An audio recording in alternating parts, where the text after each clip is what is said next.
Yeah, we decided to basically sell our house, sell all our belongings and move into this RV, which we do not regret one single bit. Welcome back to Alternative House channel. Today I met Michael and Fern and they're living in this American RV with many slide outs, and today they're gonna give us a tour and show around. Let's have a look. We've got two slide outs on this side, one which is like the conservatory kind of one, and then the bedroom at the back. And then we have quite a lot of storage underneath as well, like quite a lot of bins that open up. This one's the generator, so we've got a 5.5 kVA generator just here, which we rarely use, to be fair. We've got like quite a big solar upgrade now, so when we do use this, it's when it's like really cloudy or we just need to top up the battery and we're only running it for like an hour. But it's actually really good. It starts really quickly and the hours on it are really low as well. So it's not loud when it's on? It's a little bit loud. Like you wouldn't like to sleep with it on, put it that way, but it's not actually that bad. It's got a silencer. I'm glad that we got the solar panel upgrades because I hated having to run the generator. It's horrible. On the back, we have our e-bikes. We've got two e-bikes and yeah, we love them. They're really good because we've got such a big vehicle. It's like great for just like being able to jump on the bike, get around really quickly. So that's great, but it does obviously add on length to our already 9-meter motorhome, so yep. And it's actually already second set? You had one stolen? Yeah, we unfortunately had two e-bikes stolen, so we're very paranoid about leaving these ones anywhere. These are locked up. Do not come near our bikes. There's booby traps and stuff. So. And where was that? That was in Portsmouth in the UK. Portsmouth or Portsmouth? Yeah, there's a debate whether it's Portsmouth or Portsmouth. Yeah, I always say it wrong. But If you have bicycles, stay away from. yeah, stay far away from there. Even if you don't have a bicycle, I would stay away, to be honest. So here's like the biggest kind of garage. This extends like all the way through and it's pretty much just full of my stuff. So we've got like golf clubs and fishing gear and camping chairs. But yeah, that's where we keep like the majority of things. This is where we empty our waste in this one. So it's got like a lever plunge system. Yeah, you should probably show it. It's quite different to like standard motorhomes where you've got the toilet cassette. Because here we've got like our black water and grey water that comes from the same bit. So we have to just attach this hose onto the bottom. So it can sometimes be really convenient and other times it can be difficult if it's like a high point that you're having to lift it into. So, but I do prefer it because you just literally pull the big plunger and it just dumps all your rubbish. Although we have had some nightmares. Don't want to go into that too much. There's been some domestics emptying the waste a few times. We've got the LPG. So this is like got a 6.8 V10 engine, but it also runs on LPG, which saves us like so much money because of the big engine size. So this is where we fill the road gas from. And that's just the diesel and petrol, oh sorry, not diesel, petrol cap. Which people are quite surprised, because it's an American vehicle, it runs on petrol rather than diesel, so a lot of people are quite surprised at that. And how big is the tank, LPG tank? How many miles it lasts? I think, oh wait, no, I do know. It's around 140 litres, I believe. So it lasts like 300 miles? Yeah, because we drove from London to Glasgow in like one, or just like Birmingham to Glasgow. Yeah, just over one tank, and about 300 miles it lasts when you're. It's like about £150 to fill it full, is it? It's not bad. And what about the black tank? How big is it? The black tank I do know. So the black tank and the grey tank are both 150 litres, and the freshwater tank is 130. Okay. And the black tank, like for how long it lasts, and is it difficult in Europe to get rid of? No, here in Europe it's so easy. In the UK it's a bit more difficult because there's less places, but here is great. Spain's amazing because they've got so many dumping stations. How long does it last? Like, well, you can make it depends. If we're at a campsite and we're like using the toilets, then we can obviously make it last a lot longer. We've stayed on a campsite for like a few weeks before and didn't empty it. Whereas if we're going full off grid, we usually only leave it for like a week and then we'll I think empty if you really tried, you could probably stretch it out to like a week and a half, 2 weeks. Two weeks if you really tried and peed outside a lot. But depends how much water you're drinking. So basically like 1 week and there is no problem between the weeks. Yeah, that's fine. Yeah, we've not noticed that being a big deal. What we typically would do as a maximum at the moment. Then on this side we've got one large slide out which takes up like quite a majority of the van, which is the sort of living room and kitchen area that comes out. And then underneath again we've got a lot of cabinets. So we've got, this one's fully taken up with the LPG tank. which is the leisure gas. Let me open that. So when we actually came to Europe, we forgot that we needed an adapter for this one, so we couldn't fill it for ages until we went home and got an adapter. But it's just for cooking and water. Yeah, well, the heating as well. So gas hob, the heating, and the LPG fridge can switch between as well. In this one as well, we've got not too much in here because we can actually see our water tank from here. Like if we want to check the level, there is like an indicator inside, but this is sort of easier to just have a look and see how filled up it is. So you can check that in there. A void cupboard, so that's just fake. And then here is just rubbish as well, to be fair. Just like fuses and extra stuff. So yeah. And how long and high and wide and heavy it is? So it's registered at 7.4 tons. Or sorry, no, 7.2 tons it's registered at. It's 3.7 metres high and 2.4 wide. Yep. Yeah. And exactly 9 metres long. And 9 metres long. So the length is actually quite, well, not small, but it seems a lot bigger than it is. But 9 metres isn't actually that long for like a motorhome. So we do manage to fit on most campsites and most places to park. Everyone, when we bought this, everyone was like, oh, you're going to have so much trouble finding places. And it has not been a bother one bit. Compared to the, you know, the comfort we've got, we don't mind it at all. If you would get another one again, would you go bigger or smaller or the same? Probably the same. Yeah, I'd probably go the same. Like I don't know, smaller.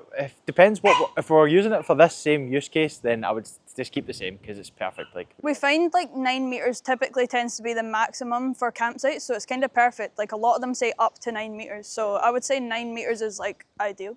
I'm not like, we haven't got it and thought, oh, we should have went smaller. Well, like everyone told us we were going to do that and we haven't done that once. We're like, we come home and it's basically, you can be anywhere in the world and you go inside and you're just like back home again. It's like a mini flat.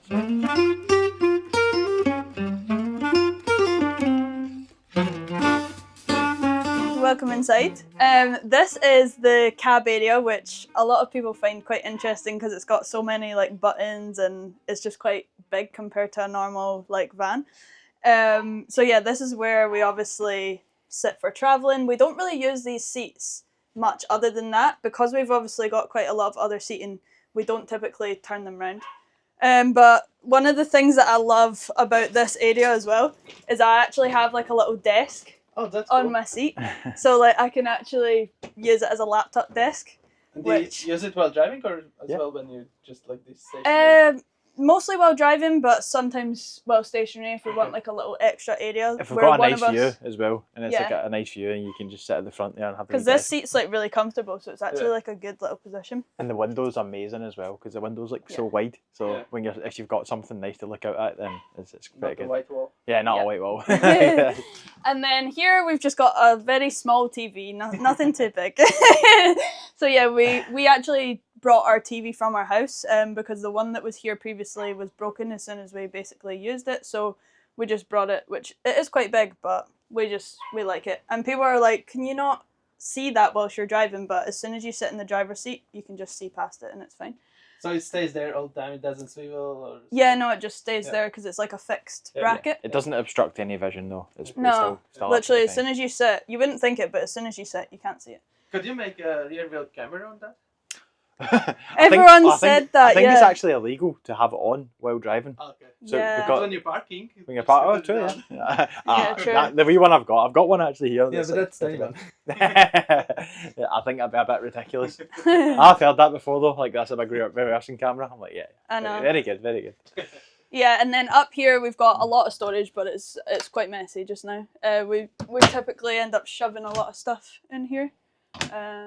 We still do have like a lot of storage though. Like yeah, we're not optimizing the storage. No, but as we best don't we need could. it. We don't really need it all. Like, Yeah, we've actually got enough. Yeah, but yeah, lots of cupboards all the way around. Lots of filming equipment and stuff up here. And how old is RV? The RV's 20 years old. 20. It's Yeah. 2005. Yeah. And what the mileage was when you got? It was only 26,000. Okay. So I wanted Yeah. to say that it looks like very nice. yeah, yeah. But it- now we're already on 31,000. yeah, we've done quite a few miles. Yeah, but So obviously with since coming here. yeah, June, But- July last year. Yeah, that was a kind of big selling point. Was the generator and the mileage was quite low when we bought it, and you could tell because it's not like it doesn't look 20 years old. Yeah, it is a bit dated, like the wood and stuff, and we've been like discussing decorating for so long, but it's just one of those things we wanted to get like on the road and traveling, and yeah, you do. I wee do. bits. I do really want to like modernize it, but I wanted to travel before spend it. Like I would rather I like get it. traveling, get to Europe and see places than spend my time renovating. This is the favourite area of the RV. Like this bit sold it as soon as we seen this. We were like, this takes it to a whole new level, because a lot of them, even if they've got 2 slide outs, they're still pretty dark and dim. But because of like the sky, like windows things in this bit, it just brightens it up so much. And then if you like, we've been parked up on some beautiful places, and it's just amazing coming through here in the morning. You've got like a sea view or something amazing to look at, and you can eat your dinner and chill and breakfast. It's this bit is so cool. Yeah, and because this boat sliding out, it makes it so spacious. Like Yeah. we talked just before that it's almost the width as our tiny house length. Yeah. Yeah. I know the fact that the slides are on opposing sides, it does just Yeah. make it so much more spacious. Like you could literally dance about in here, do workouts. And I do workouts here. Yeah, you can Yeah. literally just like have. Yeah. But still, after it's like a huge, but you downsized from a even way bigger house, right? Yeah. We basically took a 4-bedroom house and shoved it into this. And Yeah. how was the downsizing process? Easy. It was actually, as soon as you start like looking at all the stuff that you have and realize, why did I even have this in the first place? It's like actually quite therapeutic and it's at the nice. very start, it was like not scary, but you were like, you would hold on to certain things and go like, oh, I might use this, I might do this. And then we both kind of realised like all the stuff we had was utterly pointless and that we're never going to use it and never going to touch Yeah. it. So it felt amazing. Like we were just grabbing stuff that we'd been holding on to for years and be like, chuck it in the bin, chuck it in the No, charity. but also giving it away to Giving it people. away, Like yeah. it's funny because when you've detached from something and then it's like an expensive thing, but you give it to someone, they're so happy to receive it, and you think, oh, I don't even need it anymore. Like take it, you enjoy it. So right. it was quite Have nice. fun.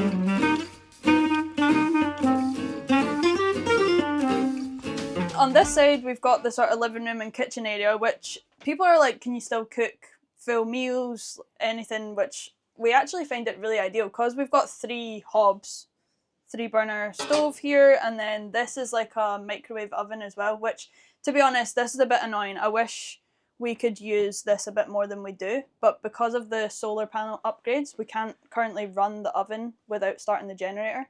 So that's a little bit annoying. But we mostly just try to make like 1-pan hob meals so that we're saving on the dishes and we can just use the gas. We've got also 2 sinks here as well and the air fryer. So we typically, if we need to like use the oven, we just try to use the air fryer for short periods of time. And yeah, we've got plenty of storage, 3 drawers, cutlery drawer, utensils, everyone's messy drawer that they have in the kitchen, and then underneath we've got like pots and pans and stuff in here and just different kitchen gadgets. There is so much room. And then up here as well, spices, teas stuck to the ceiling. And then we've got like cups and plates and A lot everything in of people ask for the cups and plates, like, does it smash when you drive? But we don't even I pack think it we've away had- that much. there. And we had anything smash? We've had maybe 1 cup smashed. When I opened the thing, it fell out on Yeah, us. but that fell out. Like, I mean, when we're driving, like, it's not actually broke. No. It's quite good. And why did you decide to buy a RV and travel? Like, Good question. what was the motivation to Well, move out of your house, give up everything, and just hit the road? yeah, simple as that. Like we kind of done the traditional. In the UK, there's like a kind of set thing that everyone goes through with like college, like school, college, job, buy a house, settle down, get kids, and it's like this kind of way that everyone goes through life. So we started kind of doing that, and we got good jobs, bought our house, and we kind of just were like, is this it? Is this how it's kind of going to be? And that we hadn't really travelled much, and we just felt like it wasn't for us. And we'd done quite a lot of like courses and personal development kind of things, and it just made us realise like there's so much to the world that we we wanted to see. And we used to both work for companies, and we used to hate having to like ask for holidays. And I'm terrible. Like if you don't I don't like being told what to do. So being in a job where it was like that, where you would have to like ask permission, and you would have to like stay in one place for 8 till 4, or they would make you basically stay at work even though there was no work to do, but you had to stay till that time because that's when you're paid till. Just stupid little things you start to think like, right, in the real world, why does this even matter? And then we both just decided to go for this, and we started our own business, quit our jobs, and then it was like, okay, well, we can be anywhere in the world right now, so why are we stuck in Glasgow where there's no sunshine? Yeah. I think as well, like one of the sort of turning points was we'd bought our house quite young, so we had like a mortgage, and it was actually an okay price per month. And then at one point they just turned around when the interest rates went up. We were unlucky that our mortgage was just going to double, and we were like, we thought we owned this house and we were paying the mortgage, and then all of a sudden it just doubled. So I think that kind of was the final push that made us go like, right, we would rather own something and be able to travel at the same time than just paying all this interest on a mortgage. So yeah, it was like, it felt like a scam, because they were like, you feel like once you buy a house, you're in this kind of safety, and it's okay, I've done this, but then they just turn around and were like, okay, we're going to double your mortgage this month, and you're like, That's crazy. How can you do that? It's like I didn't sign up for this, and it just made us realise. Or like, we the had whole to thing was, tie in for like 10 years at a set price, so, and we were like, this is scary. Yeah, we're like, okay, you do you, we'll do this, and we don't regret it one. And why exactly RV? Like, it could be just traveling, backpacking, or boat, or out there, those puppies. Yeah. The dogs are to blame pretty much for the RV thing. Like, we looked at camper vans and motorhomes, and we were like, there were certain ones that were okay, but as soon as we seen this, we didn't even know these existed, and luckily I have the license to drive this. Yep. And you mean like with slide outs, or what exactly? Yeah, like just like the whole thing, like the slide outs, the space that it gives you, how big it is, everything inside. We thought like, this is really cool, and I'm quite confident at driving, so I was like, I don't mind driving something this size. And yeah, it was like, we were going to look at moving, but we wanted to see multiple places, and we wanted to bring our dogs with us, which was a big part of why we done this. And yeah, it's been great. So it was a very spontaneous decision? Yeah, very much. Yeah, the family freaked out. They were like, what are you doing? Yeah. And I used to panic about like Michael's spontaneous decisions, but for some reason this decision just felt right. Like, even when everyone else doubted what we were doing, we both knew that this is what we wanted to do, so I didn't really care what anyone else thought, which was quite nice. Yeah. But no, I think we started looking at motorhomes, and then we just happened to stumble across an American RV. We didn't even know that these existed with the slide outs, because obviously they're not that common in the UK and Europe. And then as soon as we saw it, we just like fell in love with the amount of space that it gives us. So we're like, no, we need to get one of these. So we found a supplier in England, and then went to see them, and then we just found this. Went back the next day and bought it, because we were just so set on getting it. I think a lot of people are scared to buy one of these because of like, they're different, they're older, left-hand drive, a bit bigger, things might go wrong, it might be hard to find, but petrol consumes much more than diesel. Yeah, you're going to find like problems with anything you buy. Like, there's always going to be something you're going to need to fix, and we've not found this a problem at all. It's really well built, and we just love it. And I guess it was very good, like size-wise and the low mileage and price-wise compared to all European vans. Oh, so much cheaper. Like, for what you get in this, the size and everything that comes with it, if you would compare this to like a newer European one, it's like quadruple the price easily. Yeah, we wouldn't have been able to afford like a big, nice, new luxury motorhome, because they're like hundreds of thousands of pounds if you were looking at something similar. Yeah. So. Yep. So how much was this one? £39,000, I think we paid for it at the time. Yeah. So. And that is huge fridge? Yeah. Yeah, huge-ish. It's good space. For Europe. Yeah, it's huge. And for a motorhome RV, it's like a good sized fridge, and then we've got like a big pantry cupboard as well.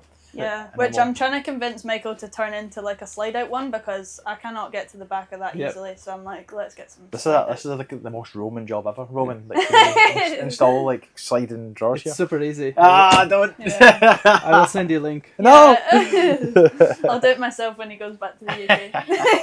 And there is a heater at the bottom? This I think is just a vent, but the heater is at the back. Yeah, it's got gas blown heating. These are like the heater Yeah. that we use, LPG gas heating. And how long lasts your leisure gas tank? Oh, so long. Like, Okay. Like a but if couple of it's months? full, couple of months. Yeah. Because I guess you don't use heater so much. Don't use the heater much, and then that doesn't take a lot. The fridge doesn't take a lot, so it's really quite economic on the LPG, the personal one.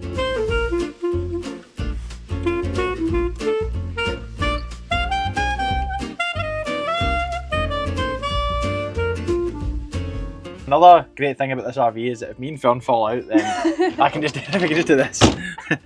Which we don't actually have to use very often. We don't need to use No, that we often, don't, but actually. it's quite good to have the separate space. Yeah, it's good, especially if we're both on like calls at the same time, then we can just like shut off and it does give us more privacy.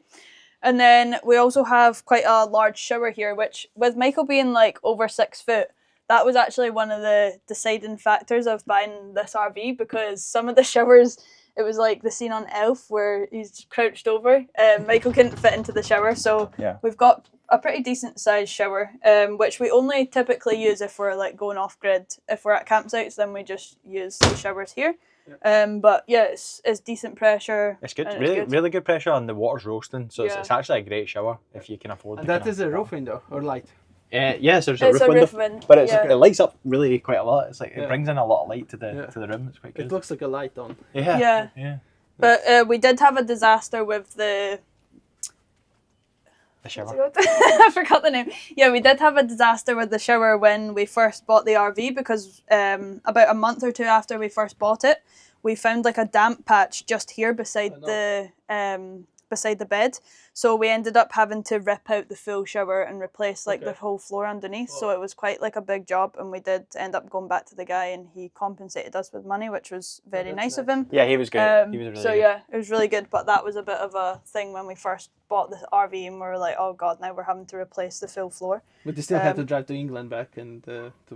No, like me and my friends. Luckily, I've It was got when we really. were in Scotland. Yeah, it was when we were in Scotland. I've got really good friends that helped out. Shout out to Mark. Okay. Mark Auld. And he we basically just ripped everything out, ripped the bed out, ripped the shower out, changed the floor and put it back in, and it wasn't that bad. We did it in like a day. It was on my birthday though. It was on Which it was the only day that we could get it done, and it ended up being on my birthday, so I was like, had to put up with that. But at least had happy birthday. yeah, exactly.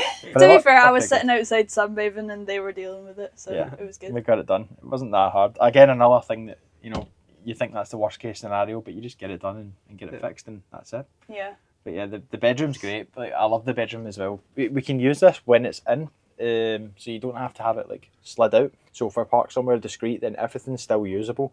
When it's all in, it's just a bit more confined. But the bedroom's so good. Like, as you can see, it's like got space, taking a walk around outside, and it's good for chilling. I've got my desk set up here, so this is where the magic happens. Not here, there. And, but yeah, it's like we've got everything we need. Like, I've got a full desk set up that I can work from, TV for chilling at night time, and massive amounts of cupboard space.